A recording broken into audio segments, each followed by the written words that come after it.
Steph Talks Live, com Marcelo Ciasca. Um oferecimento Stefanini, co-criando soluções para um futuro melhor. Olá, pessoal. Sejam bem-vindos ao nosso Steph Talks.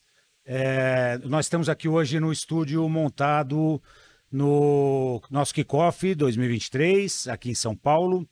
E hoje eu estou com uma presença ilustre aqui também do nosso CEO da EMEA, que é o Farley Coach. Tudo bem, Farley? Como é que estão as coisas? Tudo bem, Ciasca? Joia? Como é que tá? Bem. Prazer estar com você aqui, viu? Prazer é o meu. Legal. Ô, Farley, conta um pouquinho. Você já está na Stefanini há alguns anos, né? Uns 14 anos, mais ou menos. Isso, eu tô há 14 anos. Entrei em maio de 2009. Legal. Conta um pouquinho a sua história na Stefanini, só para a gente entender um pouquinho. Tá, bom, primeiramente, Ciasca, obrigado pelo convite. Prazer estar aqui, participando aqui no Kickoff e no modelo de podcast que tu tá fazendo. Muito bacana a ideia. Legal. Um pouquinho da minha história. Eu tenho um background técnico, né? Eu tenho formação técnica. Eu tinha antes experiências na área de desenvolvimento de software. Essa sempre foi a minha área, né?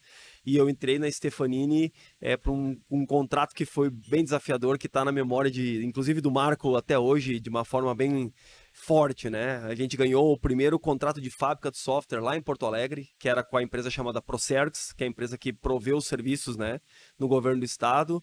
Foi o primeiro contrato do estado que foi feito com um fornecedor que seria teoricamente de fora do Rio Grande do Sul, né? Eu sou gaúcho, mas o Rio Grande do Sul, digamos, é bem... De Santa Cruz do Sul, né? De Santa Cruz do Sul para o mundo. De Santa Cruz para o mundo. E bem protecionista. E aí eu entrei na operação, na Stefanini, como gerente de operações. Então, Legal. Vários passos atrás, né? Para montar a estrutura de fábrica local para atender apenas o contato da Procergs, que era um edital público de 4 anos e teria uma equipe aí em torno de 20 a 30 pessoas inicialmente. Legal. Né? Assim foi a minha porta de entrada na companhia 14 anos atrás. Tá. E aí você trabalhou na área técnica, imagina, área de operações, delivery, né? Muito tempo, você ficou no Brasil muito tempo. Hoje você está na Europa, você está vivendo na Romênia. Sim, eu vivo em Bucareste, na Romênia. Por que Bucareste, na Romênia? A Europa ela tem um modelo de negócio bem definido, que é os países do oeste europeu compram serviços dos países do leste europeu por uma questão de capacidade de idiomas que eles têm para ser competitivo, né? Então eu já moro lá na Romênia, em Bucareste, há 6 anos. Você saiu de Porto Alegre para lá, Isso, do Rio Grande do Sul para lá. Isso, aqui na Stefanini, primeiro eu cuidava dessa operação da Procergs, isso logo durou 6 meses só, porque logo depois já ganhou mais um contrato, que foram outros clientes locais, lojas Renner, Sicredi, AS Sul. A gente começou a crescer a fábrica, que começou com 20. Quando eu estruturei, eu fui o primeiro, né? Então eu fui o exército um homem só por algumas semanas, né? E eu fui contratando as pessoas. E aí depois de 1 ano, a gente fechou tipo com 30 pessoas. Depois de 2 anos já tinha 120 pessoas. Depois de 3 anos tinha 200. E a gente tinha uma presença de fábrica local lá no sul. Aí depois eu assumi a posição de gerente executivo. Então, de gerente de operações, gerente de fábricas. Daí eu virei gerente executivo, daí eu assumi Curitiba também. E aí eu fazia toda uma transformação da operação, depois foi para Brasília, depois Rio de Janeiro, e assim eu trabalhei... Sempre com aplicações? Sempre na área de desenvolvimento de software, aplicações, né? Tem a área de infraestrutura, né? E eu era claramente a área de software, né? Então, isso foram os 8 anos de jornada que eu tive no Brasil. E aí foi uma coincidência, porque eu sempre tinha um interesse, na verdade eu tinha me preparado para um dia sair do Brasil, né? Isso é uma jornada, tu não constrói isso, eu quero ir amanhã e amanhã tu vai, né? Então, assim, eu fiz um planejamento, eu me preparei a partir do idioma, tem toda uma preparação que tem que fazer, eu nunca fui fluente em inglês, né? Então eu tive que fazer essa preparação. E aí um dia eu ventilei isso com algumas poucas pessoas, né? Então eu tive vários anos de sucesso, então sempre queria um passo a mais, né? E aí um dia eu compartilhei com algumas pessoas que eram de gestão, da alta gestão, e disse, olha, eu acho que um dia eu gostaria de ter uma experiência fora. E por incrível que pareça, demorou 1 ano ou 2 ainda, eu fiz um trabalho que teve um treinamento executivo que teve aqui na Stefanini Brasil, que eu achei muito bacana, que foi administrado pela Fundação Dom Cabral, inclusive, um grupo executivo. Um PDL, né? Um PDL. Legal. Eu acho que tu estava ainda em Latam naquela época, né? Exatamente. Mas foi uma experiência muito bacana, e aí naquele momento teve também um teste lá que eles chamavam de DISC, que é para ver um perfil, e o PI, e aí apareceu que eu tinha o desejo, ou estava talvez no momento de fazer uma mudança, né? E aquilo deu um clique. E aquilo deu um clique para algumas pessoas da organização, do RH, e aí tu vê que é bacana. Às vezes a gente faz esse tipo de movimento na empresa e as pessoas não percebem... E acha que não vai servir para nada. Que não vai servir para nada, mas as pessoas estão olhando. E não fui eu que busquei a oportunidade. Alguém do RH que sinalizou pro Marco, baseado nesse treinamento que a empresa ofereceu, baseado num teste de perfil que a empresa fez, né? Isso gerou essa oportunidade. Uma pessoa na Europa que era o VP de aplicações lá, decidiu se aposentar, né? E aí o Manuel, que era o CEO anterior, né? Ele entrou em contato com o Marco dizendo, ó, é uma pessoa-chave, posso contratar local ou tu gostaria de trazer alguém, né? Que aí foi quando isso clicou com a minha situação aí, que eu tava buscando já alguma coisa. Legal. Mas com a família também, você já tinha... Porque um dos problemas de você ir pra fora é a família, né, cara? Esse é um desafio. Naquele momento eu tinha uma namorada, né? Eu não estava casado, não tinha filhos, né? Tá. Mas mais fácil. Né? Eu tinha uma namorada. É mais fácil fazer um movimento ou a decisão, né? Porque daí tu pergunta pro teu par, né? Perguntou, olha, eu tenho essa oportunidade, tu tá afim de ir junto, e aí a gente tomou a decisão de ir. Que legal, cara. Eu não sabia, eu achei que você já tinha ido casado pra lá. Isso, eu fui casado já. A ligação do Marco aconteceu num momento bem engraçado. Entre Natal e Ano Novo, ele me ligou e disse, tem que falar muito contigo. E eu pensei, nas minhas férias, isso deve vir alguma coisa... Deve vir bucha, né? Deve vir uma bucha aí, né? Vem uma bucha. Aí eu ainda liguei, Marco, me diz qual é o problema, né? Não, eu tenho uma oportunidade, é uma situação assim, o VP tá saindo, ele hoje tá em Bruxelas, eu acho que é importante também, Siasca, trazer isso, porque tem muitas pessoas que talvez estão na mesma situação que eu, né? Que gostaria, não sabe como, e gente, eu não planejei, nunca planejei para a Romênia, eu nem planejava ir para a Europa, as coisas aconteceram, né? Mas uma coisa que foi bacana que apareceu foi justamente esse cenário. Tinha um gap lá. Essa pessoa ficava em Bruxelas, o VP, e a maior parte da equipe ficava em Bucareste. E aí ele fazia uma gestão remota e de vez em quando ia lá, né? Que é uma coisa que é um pouquinho contra o que a gente acredita, tá perto das pessoas, né? E aí o Marco disse, a oportunidade está lá, pode ficar em Bruxelas, mas eu realmente preferiria que fosse em Bucareste, né? Porque a Bélgica é um país mais desenvolvido, Bucareste não é, digamos, não é um país fancy, que a gente chama, né? Famoso, assim, né? Top, assim, então... Mas ele disse, mas tem um gap que é de relacionamento com a equipe, né? E eu disse, não, Marco, eu sou um cara aqui no Brasil que eu costumava, quando eu cuidava dessas operações, eu viajava toda semana, eu estava em uma das operações, porque eu acredito no modelo de gestão perto das pessoas, né? E eu disse, não, Marco, eu vou para Bucareste, né? E aí, era uma decisão que a gente tomou, fui, fiquei lá 2 anos nessa posição. E aí apareceu por coincidência, que é uma coisa que eu nunca procurei, não estava esperando, não estava esperando, né? E não estava procurando também. O CEO também decidiu, ele tinha 60 anos, que ele queria se aposentar, né? Ele comunicou o Marco, e aí tinha todo um corpo executivo lá, né? Vários VPs, e aí o Marco, que tem essa característica que eu acho bacana da empresa, né? Sempre olha para dentro da empresa também, né? E se não encontrar alguém ou achar que não é o momento, vai buscar uma pessoa fora, que também é importante, trazer sangue novo, né? Mas aí o Manuel sugeriu e o Marco decidiu fazer a aposta. Então, se eu olhar, são 4 anos que eu tô como CEO da... Aí você assumiu como CEO e já está 4 anos nessa posição. Isso, eu assumi e continua em Bucareste. Isso. E essa foi uma outra dúvida. Quando eu assumi, o CEO também ficava em Bruxelas, na Bélgica, e eu estava em Bucareste, né? E ele perguntou, Farley, e aí? Tu quer ficar em Bucareste ou tu quer ir para Bruxelas, né? Aí eu disse para ele, Marco, não tem certo e errado. Aqui a operação é a operação que faz delivery, então tenho pessoas de RH, administrativo, financeiro, tá todo mundo aqui, delivery, tá todo mundo aqui, né?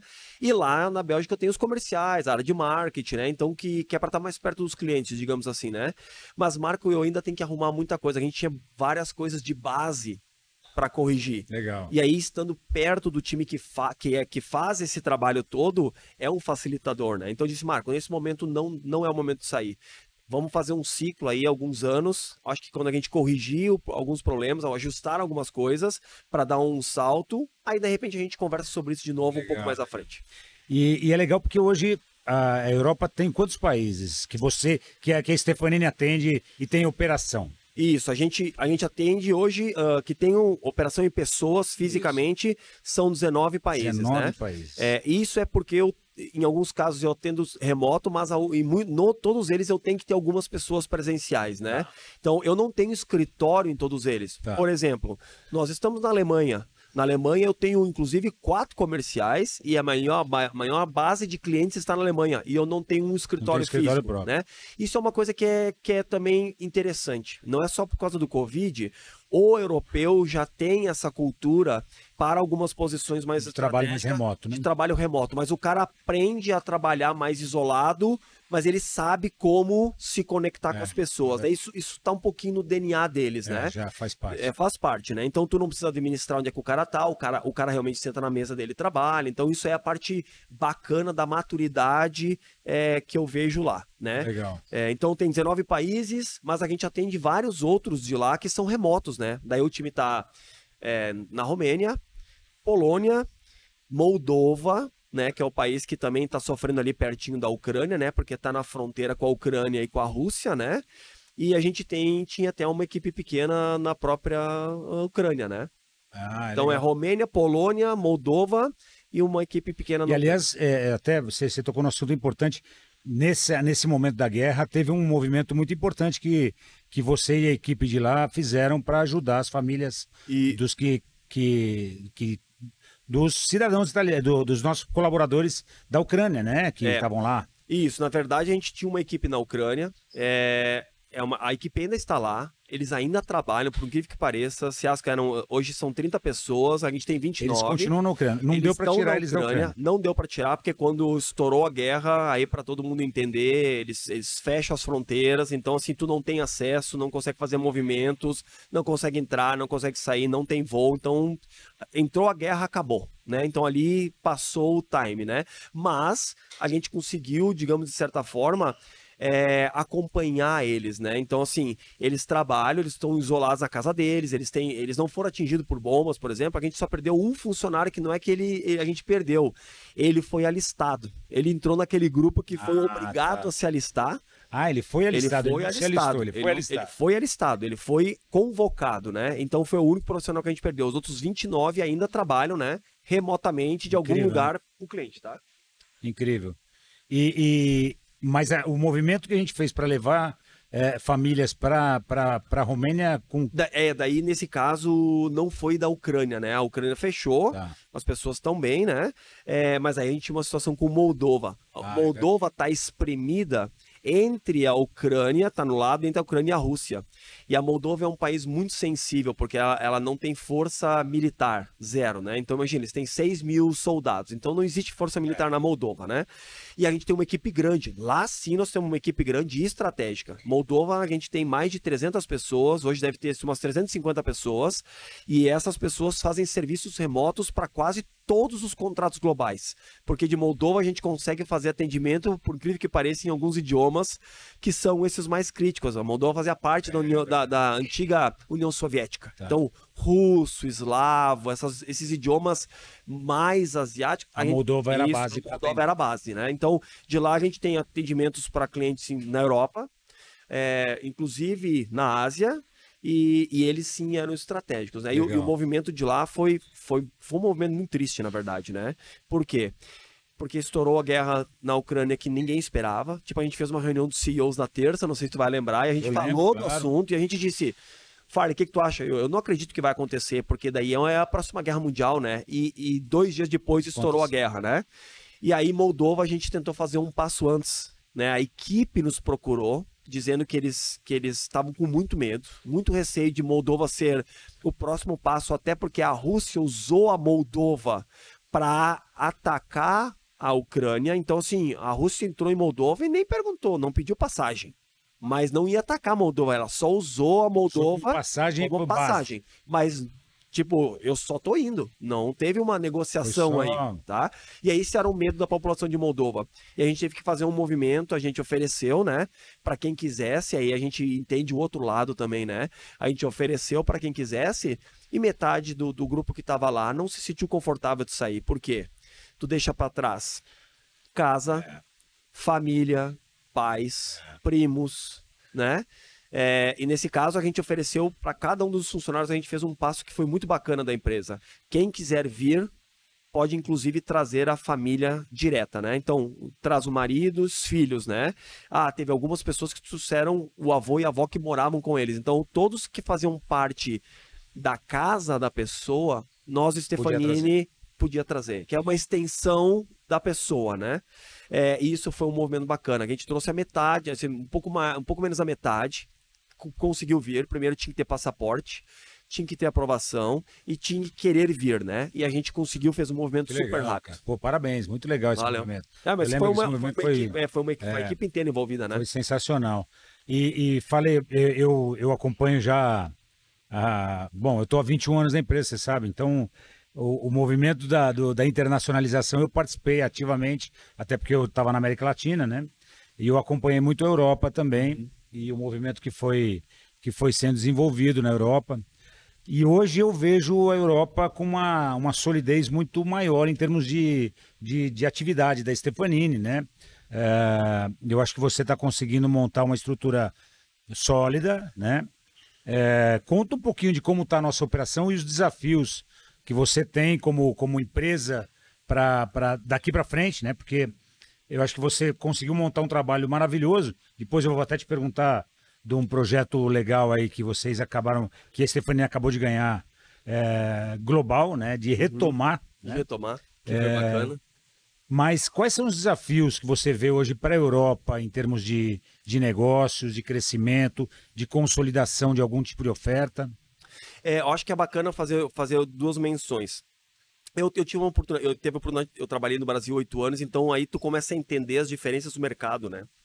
Eu nunca achei que isso pudesse ser tão importante entender onde é que tu tá. Tu teve a experiência em Latam, né? E aí tu entende a diferença que era Latam com o Brasil, por exemplo, né? Agora tu voltou e tá aqui e tu tem essa referência também, né?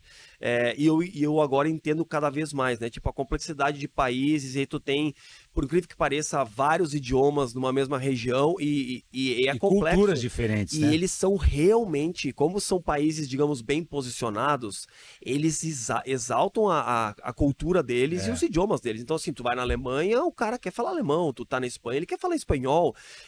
Eles não vão naturalmente dizer, não, vamos naturalmente pro inglês, porque é um movimento natural de business. Não é bem assim, entendeu? E na prática isso é um exemplo. A dificuldade que eu tinha no começo eram praticamente 3. Eu acho que faltava um pouquinho de sabor de Brasil na operação da Europa. E aí levar a cultura nossa para lá. Isso não é demérito, é só porque é uma realidade, né? O europeu tem um estilo, eles não é o nosso time, o europeu. Então, inclusive, eu sempre falo pro Marco, né? Os nossos clientes também são assim. Então, não adianta nós transformarmos a Stefanini e querer apresentar alguma coisa que o cliente não é assim. Não vai aceitar então, também. Então, assim, ele também não vai aceitar. Então, tu tem que meio que equalizar um pouquinho isso, né? Manter a cultura local, mas ter alguns flavors de Brasil aí, né? Eu acho que isso foi um trabalho bacana de reestruturação, principalmente de mudança de agilidade. Hoje em dia a gente está nesse mundo de agile, né? Então, assim, o brasileiro tem isso na veia, né? Por quê, né? Eu sempre falo, o brasileiro não é tão bom, e eu vim do Brasil, eu sei como é que é de planejar, né? Mas ele é muito bom e se esforça na execução, e é um cara que sabe se adaptar durante a execução. O europeu está num outro modelo. O europeu, ele é muito bom de planejar, e porque ele planeja bem, ele executa bem, porque o planejamento está lá, mas quando sai alguma coisa do planejado, tem uma dificuldade um pouquinho maior, né? Tem pouco jogo de cintura. Isso, porque eles entendem que isso vai gerar vários outros problemas e eles não vão estar preparados para tudo, entendeu? Aí tu te adapta. Eu tô no meio do caminho, eu fiz o time chegar no meio do caminho. Gente, não vamos perder esse bom skill de preparação, mas vamos adicionar uma pitada de adaptação e agilidade, né? E eu acho que esse é o que a gente conseguiu fazer nesse primeiro passo aí, né? Que são os últimos 4 anos. O que eu vejo para frente, né? Eu peguei uma operação que tinha 3 problemas bem claros. Primeiro, não crescia, né? Então, assim, eu sempre lembro do Marco quando eu entrei. Isso é do Brasil, 14 anos atrás. Eu lembro do Marco falando assim, ou tu cresce ou tu morre. Não tem meio termo. A Europa estava muito próxima de, não é que tá diminuindo, estava flat. E se tu não tá crescendo, a mensagem é, tu vai morrer. e ela começou a morrer. Né? Aí começam as margens caírem, aí tu não consegue vender, aí tu perde um contrato maior que tu não consegue repor. Então esse era o primeiro problema. A gente não crescia numa velocidade sustentável, precisaria crescer mais. Segundo, porque não crescia, tu começa a tomar uma pressão de custo, porque tu acaba tendo que aceitar, às vezes, alguma imposição de um cliente para não perder mais um cliente, e tu aceita ir para um nível que tu já não está ganhando mais. Então, assim, as margens da Europa reduziram ano a ano. Então, chegou um momento de quase insustentável, né? Então, era o segundo, crescer, a gente não crescia e não tinha margem. Aí, o terceiro maior desafio, né? Como é que tu expande numa situação dessa, que tu não está crescendo e não tem margem? Então, teve que fazer uma transformação pesada ali. Esse momento eu não tenho mais, eu tenho um time que entendeu isso também, a gente reestruturou, montou uma área de pré-vendas que a gente chama de Digital Solution Center bem forte, porque na Europa eu tenho um pipeline menor, né? Então eu sou obrigado... Então, tem que ser mais assertivo, né? Eu sou obrigado a ser mais assertivo. Como eu não consigo compensar com quantidade, eu tenho que ganhar na qualidade. Então, assim, cada 10 bids eu tenho que ganhar, sei lá, 4, 5, né? Então, eu não tenho esse volume, eu preciso ser melhor, né? E essa foi uma estratégia que eu tomei. E tem outra, se tu tem uma defesa de proposta sólida, que tu conseguiu construir isso com o cliente, ele, no momento final, ele não vai te apertar tanto, porque ele entende que tu tá trazendo valor para ele. E a gente não concorre só com empresas menores. Claro. A gente concorre com as maiores, gigantes, né? E elas ainda são, em muitos casos, até mais caras que nós, né? Tem as mais baratas, as indianas, por exemplo, mas tem algumas, as Accenture, esses caras grandes que têm os valores, e a gente consegue competir, a gente tá no meio. Muito valor... com preço competitivo. E preço competitivo, né? Então, legal. Eu acho que daqui para frente é escalar a base que a gente construiu e agora eu tenho que pegar a onda da empresa, né? Legal. A empresa está na onda positiva. Todas as regiões, Brasil, Latam, Estados Unidos, uma super performance. Então esse crescimento gera músculos para toda a empresa. E aí eu, na minha região, tenho que usar esses músculos também a meu favor, né? E trazer a EMEA junto com todas as outras regiões. Legal, cara. E você falou sobre momento não tão bom quanto a gente está agora, mas que você que a Europa vinha perdendo alguns contratos. Mas eu queria chamar a atenção agora de um caso que você contasse um pouquinho, um caso que a gente teve há 4 anos atrás, um contrato global que nós perdemos, que era a Philip Morris, né? Sim. A PMI. E perdemos porque o cliente achava que nós não éramos os mais inovadores, que nós não trazíamos tanta coisa nova dentro da nossa operação. E 4 anos depois a gente conseguiu recuperar, tem um mês mais ou menos que a gente conseguiu fechar novamente esse contrato global. Conta aí como é que foi essa... Esse caso, ele tem uma beleza no caso por 3 coisas interessantes. A transformação da Europa só aconteceu nos últimos 3 anos porque a gente perdeu a PMI. Porque ela era o nosso maior contrato. Era o maior contrato. A gente tinha um reconhecimento técnico das equipes muito bom, então a gente estava muito confortável. Aquele lance lá que o Real entrou na zona de conforto. Entrou na zona de conforto. Não, nós estamos bem porque tem um contrato grande. Na hora que a gente entrou num contrato grande desses, e eles eram nossos clientes por 12 anos, e a gente perdeu o contrato, foi um problema. Mas o maior problema foi o feedback que eles deram.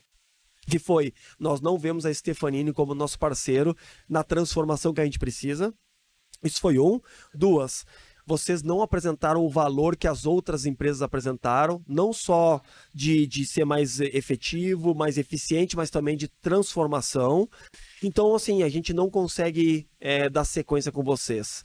E isso foi que nem um soco no estômago. Foi um soco no estômago. E isso foi, por incrível que pareça, o que startou realmente a transformação, que até ali eu estava tentando, assim, convencer a equipe que a gente precisaria transformar, e aquilo ali foi... Mexeu no seu queijo. Aquilo ali foi o choque de gestão, que a gente teve uma apresentação do Rob, né, que ele falou, né, aquilo gerou o impacto que a gente precisava para se transformar. E aí a parte legal, a gente perdeu para um concorrente nosso, que é um concorrente que tem um super reconhecimento de mercado, 5 anos de contrato.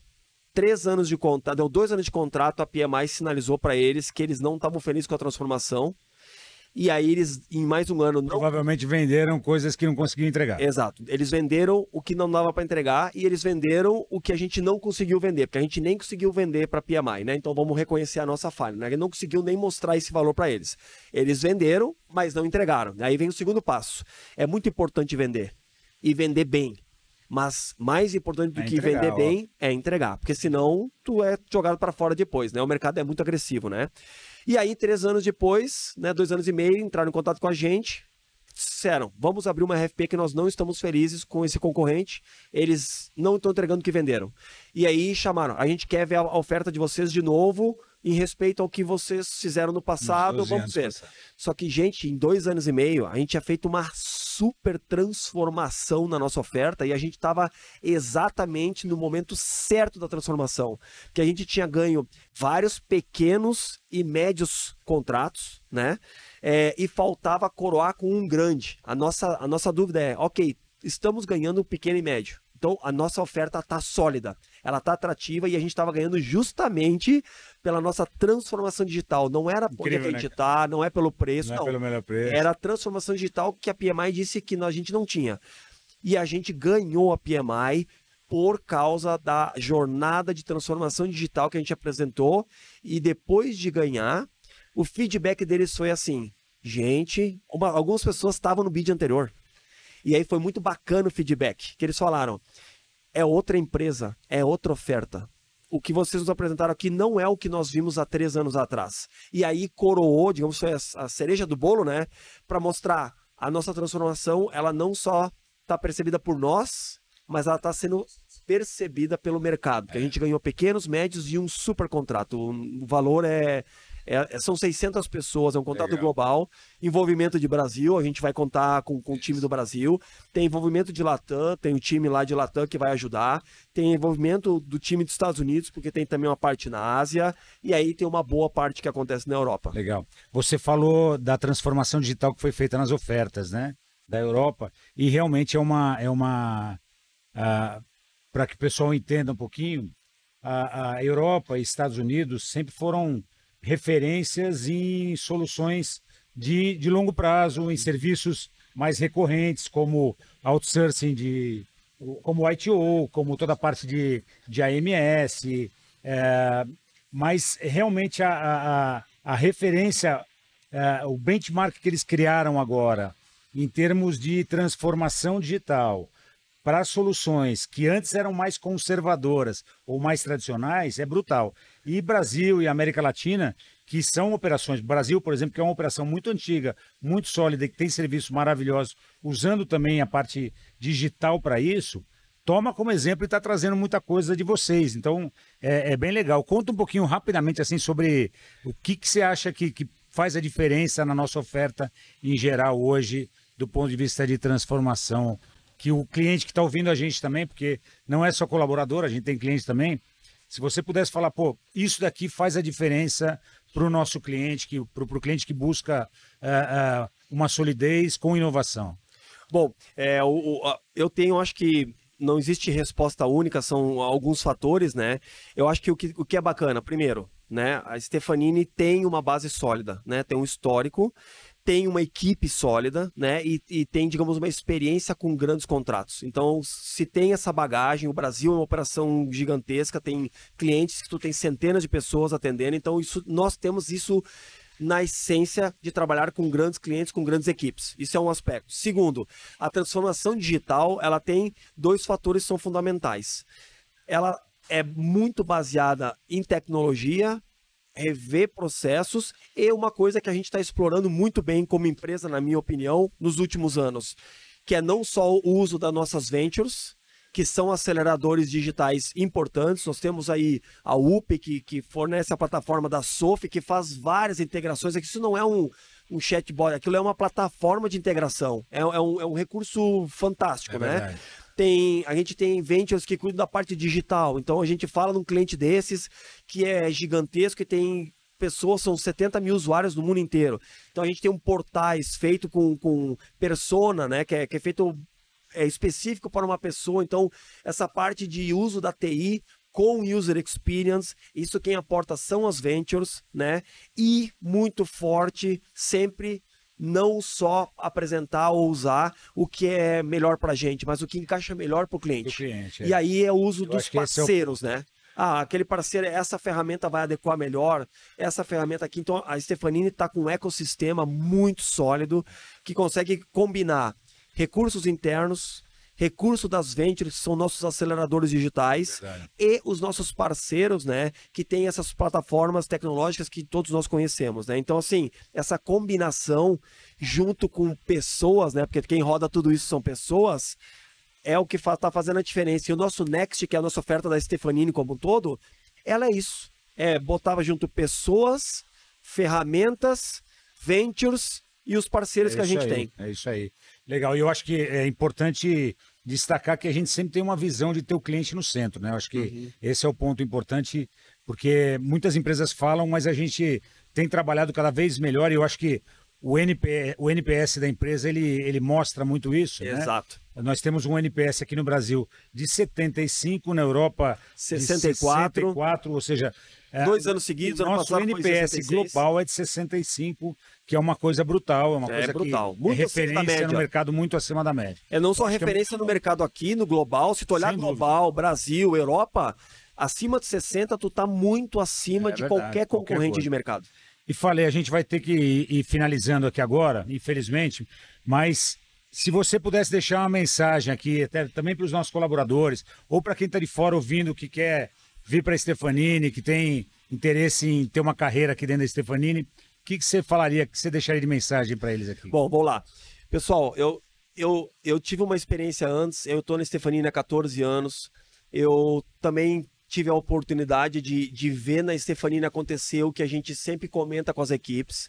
A Stefanini é uma empresa que tem um DNA diferente, né? É uma empresa que dá muito espaço e a meritocracia realmente faz a diferença. Se quem quiser vir para a empresa ou quem está na empresa e tomar uma decisão de dar novos passos, se fizer um bom trabalho, um belo trabalho, e trabalho duro, porque aí vem desde o exemplo lá do Marco, né, que a gente sempre comenta, todos nós, o cara trabalhando duro e realmente entendendo que ele pode fazer a diferença e ele faz a diferença, o cara vai dar os próximos passos. Eu olho por mim, eu entrei como gerente de operações e se olhar hoje como CEO da empresa, se voltasse 14 anos atrás, alguém perguntasse, um dia tu acha que pode ser CEO? Eu não imaginava, mas hoje eu vi os passos, eu vejo o Ciasca, passou por passos parecidos, então é possível. Então, sonhar é um pequeno pedaço, mas vir e fazer a diferença e trabalhar duro e mostrar resultado é o que vai realmente te ajudar a dar qualquer passo. No exterior, Ciasca, eles usam muito uma expressão chamada career path, que é carreira de trabalho. E eu sempre gosto de dizer, não existe carreira de trabalho que é mais, digamos, acelerada do que trabalho duro e entregar resultado. Legal. Entregou o resultado e trabalhou duro, a tua carreira está garantida. Falar em resultado, parabéns pelo resultado de vocês de 2022. Valeu. Vocês atingiram as metas depois de muitos anos sem chegar nas metas, né, Muitos cara? anos. E muito legal. Parabéns pelo trabalho e toda a equipe da Europa, cara. Foi um ano, digamos assim, todos os planetas alinharam, né? Porque a gente conseguiu bater, digamos, praticamente tudo que a gente tinha sonhado, né? E planejado aconteceu num ano só. Legal, falei. Eu vou finalizando aqui. Obrigado pelo seu tempo. Valeu, César, pelo Obrigado convite. pelo bate-papo, tá? Valeu. Pessoal, eu vou terminando aqui. Eu falei agora com o Fale Coach, que é o nosso CEO da EMEA, e a gente se vê na próxima. Obrigado. Valeu, pessoal. Muito obrigado, hein? Forte abraço. Até mais. Este podcast foi oferecido por Stefanini, co-criando soluções para um futuro melhor.